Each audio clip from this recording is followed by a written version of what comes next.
welcome to the Tavern Chat podcast. I'm your host, Eric Tankar, your bartender in the OSR, your main proprietor at the Tankar's Tavern blog.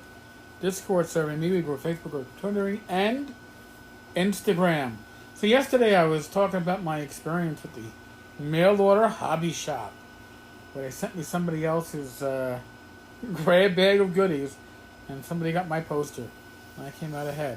Well, Joe the Lawyer has his own mail order hobby shop story to tell, and he also has one about drive-thru. So, let's step away, listen to Joe. Joe does the Matt Jackson here. He does multiple parts. Hey, Eric, Joe the Lawyer here, man. Just listening to your story with the mail order hobby shop. That shit's funny, man. That was good. I would have kept that too. Hell yeah. I'd still be doing backflips if I got all those books. They weren't cheap. They were expensive, man. The only real interaction I've had with them, I get their catalog once in a while if I bought a module or something, but I basically, I can never afford that crap, but it was like something to look at to see, hey, maybe someday I can afford this crap. Anyway, so I had his friend Kurt, and he introduced me to D&D back, and I was like, I don't know, freshman in high school, right? And he was a real geek. He had a lot of books. Now, his parents are religious nutjobs, right? So there's his 84, so it's post the real big scare, but they were still latching on to the whole, you're going to be a devil worshiper and all this stuff. So they took all his books. I don't know, I guess they used them to, start a fire and burn witches under or something. I don't know what the hell, but part 2 coming up. Yeah, so anyway, they weren't all evil, these religious people. I guess they felt some moral obligation to Kurt, so they gave him all the money, the retail value of the books. So, come on, like $200 in cash. So he's happy. So he comes to me, and we're sitting next to the locker. He says, hey, Joe. He goes, I want you to order this for me, have it shipped to your house. He ordered everything they threw out and burnt. So I'm like, all right, that's cool. So for me, I'm getting a free mail order hobby shop catalog. I can look at more shit. So he ordered all that stuff, and it all came to my house, and he ended up getting everything back. He just had a better hiding place for it afterwards. It's funny thing is, at one point he gave me, I guess, a Dragonlance 1 module. And I'm looking through my shit the other day, and I found it. So I'm like, oh, shit, Kurt. So I looked him up on Facebook. Son of a bitch, this guy's now a fucking preacher out there in California. So I guess the apple didn't fall too far from the fucking, tree in the Garden of Eden or some shit, huh? Anyway, part 3 coming up. I'm fucking something else. Yeah, so part 3, a little bitching to hear about drive-thru RPG. Now, a little extra money because I ain't hitting the bars, right, because of the fucking COVID shit. So I'm thinking of buying some D&D stuff. I finally fucking went for it. I pulled the trigger, and I'm buying the Pundit stuff, right? I did the whole thing. I got Dark Albion, Cults of Chaos, Rose War, Lion and Dragon, and the Old School Companion 1. Now, 3 of them come in PDF, right? But one of them doesn't. Now, I looked at the 3 in PDF. Now, his stuff is mostly fluff, right? It's not crunch, really. So it looks all right, but I want to read that stuff in hardcover. I bought this shit on 7/2. I'm looking at my goddamn receipt now. 7/2, right? It's shipped on 7/24. First of all, what the fuck? Still ain't here. I looked on their site. If you got within 30 days it hasn't arrived, call us and bitch. So I called them. All right, I'll send them an email. Nothing, right?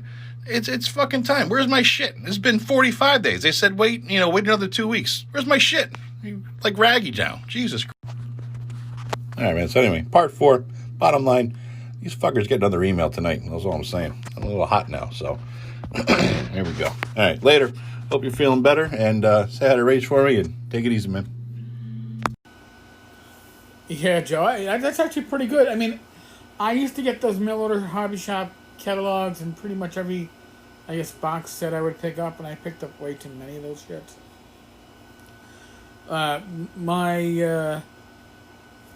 My money went to comic books and gaming, and that was about it. So, those were expensive hobbies, I guess. So, as for the drive-thru thing, you know what? Waiting a month and a half, because you're at that month and a half point, that seems like excessive. And I know they have the whole, due to COVID, yada, yada, yada. I'm going to be honest with you. I have ordered things through drive-thru that were print during this whole COVID epidemic, and fuck with the mail, and it was normal time. Print plus shipping, maybe a week and a half, 2 weeks, not a month and a half. So that seems like an issue. Now, your response from them might have been delayed because it was a holiday weekend. That does happen with them. I know we all kind of think that they're a big company. From my understanding, and I could be wrong, it's pretty much everybody working remotely from home, and holiday weekends and convention weekends where they're attending conventions. Response is like next to nothing. So I don't know. I wouldn't hold that response against them. As for the shipping, now here's the thing: they don't actually ship. My understanding is Lightning Source is their printer, their shipper. So when though you're ordering through drive-through, Lightning Source is printing the book. Lightning Source is mailing it to you. I don't know if there's a direct customer service way you can get in touch with Lightning Source. Maybe one of our listeners knows more than I do. But time will tell, right? But, yeah. Interesting stories, Joe. Now, my religious story, I think I've mentioned this before. My Aunt Norma, Sister Camilla, Catholic nun, became a Catholic nun like in her mid-30s, so she was apparently a bit of a jet setter earlier on. And when I say my Aunt Norma, it's actually my mother's aunt. She was a great aunt. So it's that generation. Norma was full black habit, flying nun getup, with the coif and the whole shit, and didn't believe in Vatican II, felt that masses should only be in Latin. She was, at this point in the part of the story, she was partially deaf. And what happened was, I was, 17, 18. My parents went to the Poconos for a week or two. Family has a home up there. Norma was staying at the house here in Queens to keep an eye on my grandmother, who was going senile. And she was visiting for a couple of weeks.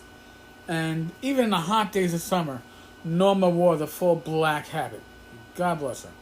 And one day, it was just too hot for me to sleep in my room. So I slept in downstairs living room where there was an air conditioner. Norma, not being able to sleep because she's wearing this fucking coif and full black habit, decides to poke around my room out of boredom, I guess, initially, but also figuring I'm 17 or 18, we're going to find something to nail this young man. And she did. She found my D&D books, my Dragon magazines. Oh, my God. Called my parents up in the Poconos, told them they had a son that was turning into a Satan worshiper. I had books that taught me how to cast spells, and I was going to go to hell. My parents called me up. My mother called me up, and she was like, listen, this is what Norma said. I'm like, oh, my fucking God. I go, what a miserable fucking time. She's going to be here for another 2 weeks. She goes, and it's the summertime. So when I'm not working, my friends are over. We're playing D&D. I was like, listen, I know you have a lot of other games to play. A lot of other RPGs. Can you play the science fiction ones? I'm like, what? Can you play the science fiction games until Norma leaves? I go, and then you go back to playing D&D. Go, what about my gaming books? Well, she goes, she packed them into a box with your D&D stuff, so we as parents should get rid of it when we come home. But when we come home, we're just going to give it back to you.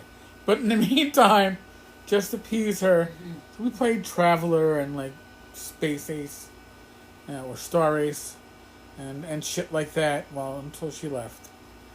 My other Aunt Norma story, not gaming related, she came to visit in November of 2001. And she always flew into Newark.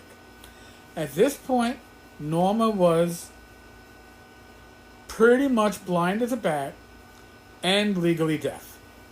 So my mother wanted me to accompany her to go to Newark Airport from New York City and pick up Norma. We get there, talk to customer service. They will allow my mother to go and find Norma at the gate and escort her out.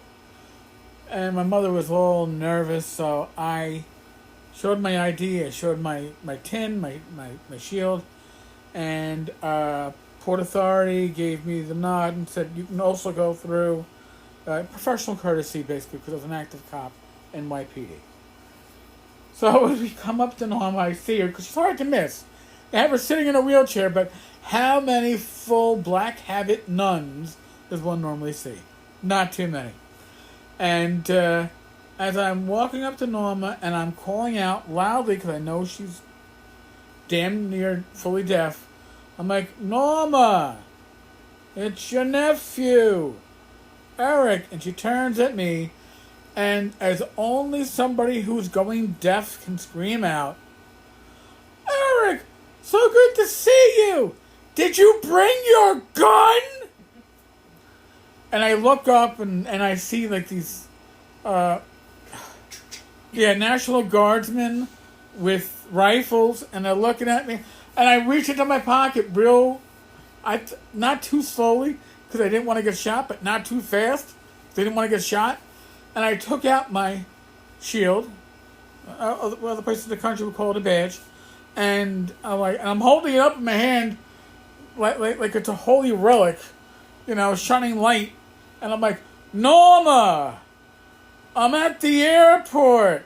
I left my gun in my locker at the police station because I can't bring it here.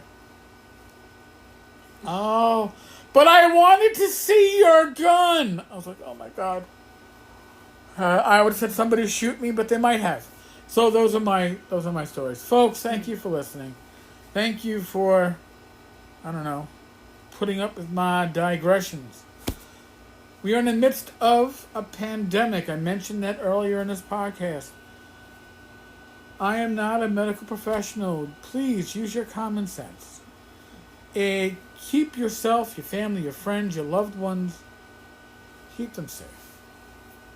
If you need advice on how to do so, seek out a medical professional. Do not listen to the fucking talking heads on TV. I don't care what network, I don't care where they work, whether they are government officials or people that are being propped up by the news. I don't give a fuck. Find a real working healthcare professional for your advice. The people that are out there working this pandemic. As always, be safe, be well, God bless. Roll those dice. And I will talk with you all, God willing, tomorrow. Later, folks.